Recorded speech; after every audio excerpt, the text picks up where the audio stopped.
Welcome. Thank you for joining us today. My name is Eric Lopez. I'm Nathan Case.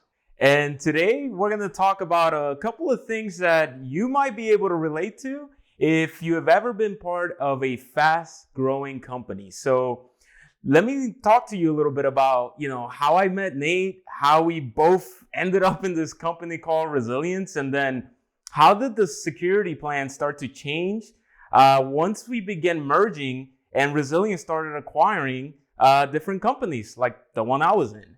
So how about we give them a little bit of background information here, Nate? Sure. So Resilience is basically a company focused on biomanufacturing. And we only started about a year and a half ago at this point. So when Resilience started, it was really very early in the pandemic, and a number of investors and folks realized that, hey, we really need a better way to both research vaccines and create vaccines and other types of medical things, medication, take your pick, for the world around us. And initially when we started, we thought, how can we fix this problem? And then we started realizing that it was a larger problem, and it wasn't just a US problem or an America's problem, it was a global problem. So Resilience went from this really cool idea of, gee, how do we go ahead and create something that will help vaccine production go up? How do we get a company that will help biomanufacturing become more of a technical leader, to how do we save the world? How do we make Resilience basically come in, change what biomanufacturing is as a basic statement, make it more technical, make it more biomanufacturing as a service, if we can steal something from another company, and take a look at how we can save the world with that. And so that's what Resilience became. And because of that, we started buying a lot of companies. We started doing a lot of things that meant that realistically, we can't go make a company, we can't go build a company in the next year, but we can go buy a company that's currently running and help them become more technically forward, become more digitally focused, like we like to say. So this talk is really kind of about that transition. How do we take a company like the one that Eric is in, a wonderful company in Florida, and how do we turn that into a biomanufacturing digital forward company? And so this is kind of both a story and some of the things that we learned, both positive and negative things that we tried to figure out. And hopefully you will find this helpful and you can use it for your mergers and acquisitions. But first, we should probably talk about who we are. So I am Nathan Case. I am a dad, security geek, tinkerer, woodworker, you name it. I love building things. I love making things. I love doing things that have a long-term impact. Previously, I was at AWS. Andrew and I from Datadog have taught a number of talks through AWS and Datadog. This is a talk specifically about how we can bring security to biomanufacturing and generally digital to biomanufacturing. So it's pretty cool stuff. Eric, I had the opportunity to meet through one of our acquisitions, and is one of the individuals that does technical operations previously for a company named Ology, and now for Resilience. You want to talk to us about it? Yeah. So hi guys, Eric Lopez. I love all things tech and been dabbling and taking stuff apart for just about as long as I can remember. And that's led me kind of into this cybersecurity role in the biomanufacturing space for the last 4 to 5 years. And it's truly been an incredible opportunity to get to see some of that, behind the scenes of what goes on in the manufacturing facility. And honestly, what Resilience is doing is really unique, and I'm proud and honored to be part of it. So it's really exciting stuff. So a solid background in digital strategy. The reality of having worked at AWS is I had a number of assumptions. A number of us that work at Resilience are from AWS, and we all kind of had those same assumptions. We were really aimed at cloud, and it makes a lot of sense. That's where we came from, that's what we knew. And as we go through our generalized strategy here, so cloud first, obviously, yeah, we worked at AWS, so obviously AWS, cloud first, yay! And that was really important, but as we get into step one, we've already kind of hit this really weird thing, because cloud first wasn't really a thing for biomanufacturing. And as you talk about it, Eric, I mean, you tell me, man, was cloud first in Ology's original strategy for the next 5 years? Nate, definitely not. The cloud first strategy was not a thing that we were pushing for. Definitely not. because you guys were all on site, right? On-prem? Yeah, mainly on-prem, a lot of on-prem servers. That's just how it was. Right. And so as we get into our cloud-first strategy, the first thing that we talked about internally was, well, we're going to do DR migrations. We're going to take these things that are on site and we're going to drag them into the cloud, and that'll be fine, right? and I have to say this now, that was potentially a little naive. Having been part of a number of migrations for AWS and whatnot, I really thought that that's what we should start looking at, was DR and cloud-based migrations. And as it turned out, as we'll get into this a little bit, that's the first point at which we kind of saw a digital-leaning migration or a digital-leaning enterprise acquire a company that was really very happy in its current data rooms and its data centers. So we start seeing this interesting cross purposes at slide 2 here. SaaS no ops. Everybody loves SaaS and no ops, right? We love Datadog. When I started with Resilience, it was one of those things where I had literally 2 weeks before our first merger, and I had to figure out in 2 weeks, what can I get running? And so I picked O365 and Datadog because both of those are totally no ops sorts of things. And we could start shoving data into them, and that was a really good choice. But Eric, had you ever heard of Datadog before we came and knocked on your door? Nate, Datadog was not in my radar at all. At all. As a data aggregation platform, it was one of those things that because they were on site, they really hadn't thought about yet. But because I was from the cloud, it's the first thing I reached for. And as we get into automated regulated processes, I assume that there are going to be things, events, that we can key these processes off of. And realistically, from a data center point of view, in many cases, there just aren't. So as we got into ology, as we started looking at this, a lot of these assumptions that we thought of, they're good ideas, they're really intelligent, really well-meaning ideas, but there were really intelligent, well-meaning ideas on the other side, and they are totally at cross purposes. So as we get into this, it amuses me that the first thing that we're looking at here is the first step is already off. We should have already done some things. So we're going to talk a little bit about that. When we started, I was person 40 or so in the company. And over the course of the next 2 weeks, we were purchasing companies and again and again and again. And all of a sudden, it's been 6 to 8 months. And how many people are we at now, Eric? Ooh, close to 2,500. So even though the company's been around for a year and a half, in the last 8 months, we've massively grown. And we've done it so quickly that it stressed a lot of the concepts and the people that were here, certainly, but it also drove a lot of us to try to figure out, how do we actually fix some of this? How do we figure out what the best way to do some of this is? And so we definitely have some learnings through this period, right? We have those initial strategies, we have those initial thoughts, we have the reality that occurred, we have way too many people shoved into the equation. And what did we learn? Well, we learned initially that governance is definitely a thing, but governance was already different between the way that we had expected to be able to govern things and the way that you expected to govern them, right, Eric? Oh, yeah. So as we look at governance in general, what was the first thing, do you think, that we could have learned from governance or focused on governance a little bit more? So there was just some things around that, tagging that was, a little different what I was thinking, and then what was going on. Yeah. So initially when we released Datadog, we didn't really focus on the tagging enough, and we really just released it because, again, 2 weeks. But as it turns out, tagging is really important, and we'll get into that in a minute. But also this concept of tagging came into, well, has Eric tagged all of his VM instances in VMware and whatnot? And as it turned out, not so much, because it's not really focused on IT. It's not focused on cloud. So governance became one of those things that we probably should have spent more time on. We have to remember as an operations team that operations is short term. A lot of the time, what we would focus on is, how do we get out of this thing? How do we fix this one problem? When the reality is we probably should have pulled back a little bit and said, hey, we need to take a longer term view of this. Flexibility in operation comes from developers. Eric, fun question. How many developers did you have on your staff? Nate, we had absolutely nobody. And actually, Development in the biomanufacturing space is just something that, you don't really do your own code in biomanufacturing, No, you don't. In fact, it's kind of looked down on, isn't it? I mean, does the FDA even when the FDA defines what on-site development is, what is it? I believe it's the most risky thing. It's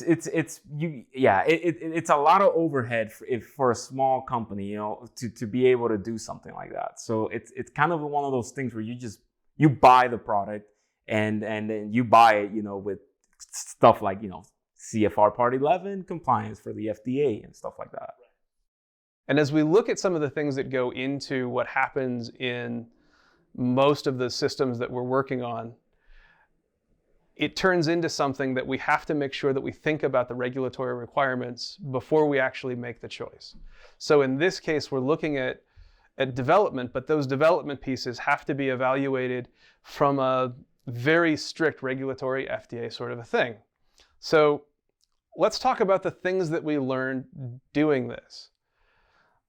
As we looked at those types of pieces, when we talked about regulated industries, the first thing that came up surprisingly to me was backup.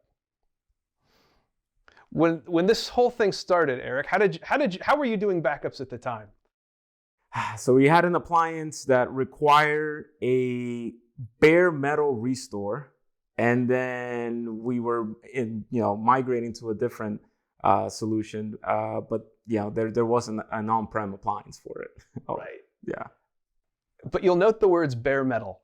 As we get into the cloud, what metal? And so we start looking at these things like backup processes, and what did that mean? But we also had site uniqueness. And there's certainly this portion of site uniqueness that is Eric's site is unique and special and does a special thing. And his site actually does. It makes special types of medical stuff for the government. And so he works with the DoD, and that's important because that changes the types of things that he's going to be required to do. We also had travel restrictions. That really sucked. So COVID-11 and mergers and acquisitions, not friendly, but we learned some really interesting things as we went through it. Now, the last thing here is obviously a human soft, touchy-feely thing, but let's be honest. If you have never talked to each other before, this is a really hard thing to do. So we're going to talk a little bit about that too. So, backup procedures. We kind of touched on data governance, but let's be honest. As we looked at data governance and we looked at the way that a site right now backs its stuff up, generally in biomanufacturing, the concept of backup is bare metal. And as Eric's team started to learn, is bare metal really a worthwhile concept? And how do we focus on that? And how do we move that out to the cloud? Absolutely. Site uniqueness. Eric, tell me a little bit about your site. What was particularly interesting at your site? So on our site, we did have quite a bit of overhead with some of the on-prem appliances that we had. So, and not only that, but we also have just different structure for how we, with certain requirements for what we got to show to the DoD and our internal customers. So it was a little different. We just had traditional SIM, and we were logging and doing reports and all that sort of thing. But then you threw me into Datadog, man. And that's where we got wonderful things like pipelines. But all of a sudden, it wasn't just Eric. It was 4 or 5 other, and then 6 or 7 other places. And because all of these things started dumping together, certainly there's a question of culture and how that worked. And I don't mean to minimize that as well, but man, it would have been intelligent if we had thought about unique identifiers in Datadog the first time. And all of a sudden, Eric's putting things into Datadog because that's just the name of the appliance or the name of the thing. But it's funny, a lot of the other places that were also in biomanufacturing had purchased the same devices. So creating specific unique identifiers for both site and making sure that we had aligned them appropriately would have been really, really good. So we talk about tagging data a little bit, but realistically, all of this work should have been done in pipelines and not trying to get it congealed into really interesting Python scripts initially. And that's frankly part of my fault. I tried to manhandle something instead of read the directions, and maybe I should have focused more. But as we look at this, we came up with some really interesting pieces that came into how should we have done this the first time, and we ended up deploying again because we needed to fix some of the pipeline issues that we had. So pipeline is really key. Think about how you're going to get your data both out of the box initially, and in this case, the data center, out to the cloud. And remember that historically, Eric, you were working with an old school SIEM that just didn't even think about stuff like this. Oh yeah, and I think that was kind of, you know, part of the whole story too. Is like I was so used to, you know, traditional SIEM, and you know, when you brought up Datadog, you know, I was like, oh cool, you know, yeah, SIEM in the cloud, that's cool stuff. And it's like, yeah, let's start throwing stuff at it. And then I started diving in a little bit more, and I'm like, this is much more than a traditional SIEM. And we learned some other things on that note. Geo-restrictions suck. Nobody likes to be stuck at home. But the reality is, as a security geek, hey, everybody's stuck at home. So all of a sudden, I was able to limit through Datadog a number of different things that we were seeing. And this is actually one of our dashboards. This is our box dashboard. We were able to see who was actually accessing our box stuff at the time. What did we learn through this, Eric? What was your favorite thing that came out of this dashboard? So that's actually a really, really good dashboard, Nate. And from it, we picked up on a couple of things, right? Like we can see who, you know, is actually in our team and logging in, and, you know, the regular end user activity. And then we also picked up on some of the threat actors that were, you know, trying to log into our stuff. And that's the top right map there. That was a fun Monday morning when we finally got that up and were able to see all the threat actors that were getting turned away at the door, as it were. So it was a fun, you know, hey, look at this. But at the same time, the bottom right, you can see where all of our employees actually are sitting. And so that was really neat. We can even go ahead and look at the bottom left map, which shows us where we actually have people on vacation. And I had a real good time with one of those. Unfortunately for one of our employees, he got stuck in India for a wedding, and then bad timing, and ended up being stuck in India for a significant amount of time. But through all of that, we were able to track and make sure that he was who he was, and we were able to use maps to visually make sure that he was where he was supposed to be. So quick, simple, fun thing that we learned there. Again, nobody enjoyed the fact that we couldn't go to some of these locations. Eric and I didn't get to meet for a year after you guys got purchased almost? Not a year, I guess, 6 months. Well, I'm overstating, but still, yeah. All right. Clear deliverables from both sides. One of the things that we need to focus on was clear deliverables, keeping in mind that we had never met each other. And, you know, it is 6 months at very least that we're not going to see each other. One of the things that we came to here was that we were at cross purposes the entire time. Everything we've talked about here has been kind of this thought of, well, at one point we were focused on cloud, and at the other point, Eric was focused on on-prem. And that leads to some interesting miscommunication that we had to work through that we were able to deliver specific results for, but that said, it was awkward. How did you feel about some of those interactions initially, Eric? That was kind of one of those scenarios where it was not normal. Yeah, definitely. And it was totally awkward, you know, just because it's a new team. You know, the whole acquisition process is not an easy process. It's, you know, it's something that you're learning about each other. But also the tools were different for me. You know, like I said, I was used to traditional SIEM and getting thrown into Datadog, and kind of some of the lingo, some of the AWS lingo too was a little different. So, you know, the expectations of like, you know, what do we want to see in this tool? And then like, what is all that it can do? It was definitely a little awkward, but it was great to be, you know, started to see how things were starting to get put together with like RapDev, for example. They were doing some really cool stuff, and some stuff that you guys were already, like, you know, plugging into Datadog. So that helped tremendously. Agreed. So at the very end of this quick 25-minute talk, we wanted to give you some calls to action. So let's be honest, some things like this are going to be hard to do. When you look at mergers and acquisitions, asking to begin with what the focus is and where your strategy is makes a lot of sense. We were at cross purposes from day one. And because we were at cross purposes from day one, it kind of hobbled us for a minute, and we had to figure that out. And figuring that out cost us time. As we get into better and better, we have to be able to work together. And that was kind of the thing that I think you kind of came into Datadog for, Eric. I mean, you started making your own dashboards. Yeah, I started plugging in. I truly, I had no clue. I picked at your dashboard and I was like, okay, Nate put this stuff, and I poked at, Rap Dev's dashboards, some of that were already there, and just trying to see, what can we see, and how can I, start helping our sysadmins here on-prem, on-site, use this tool that's in the cloud, And that really turned into more a question of how do we begin to pivot away from having no developers. And my team started hiring developers and getting through a lot of the stagnation that had occurred because no one had developers. Can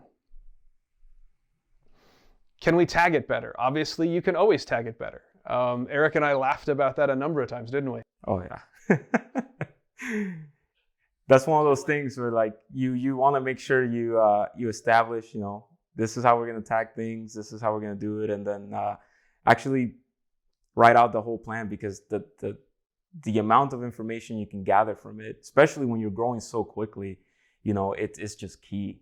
And now that we're starting to tag things and get a little bit more from the data, it's just good stuff. So it's one thing that you want to get it right, that first time. Agreed. But let's be honest. If we had a time machine, what would you go back and change? Oh man, if I had a time machine, I would go back, and I would definitely love to, just have some things in play. I wish, like you said, some of that vSphere tagging would have been better, and just some of that prep work that goes into feeding good data into the tools. So if I had a time machine, man, that's exactly what I would do. Not bad. I would tend to, as we get to the last point here, as we look at security culture and whatnot, I get that most people on the call here are focused on development or focused on operations.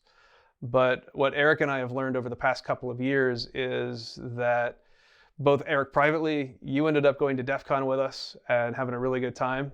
And I ended up getting to host a number of guys from the company at DEF CON. So that was kind of fun. And we got to know each other a lot. And because of that, we were able to drive security culture in the organization in general. So I think one of the things that comes out of this is, how do you drive a security culture in mergers and acquisitions? I think it's being honest with people up front and getting to know them and getting to be friends.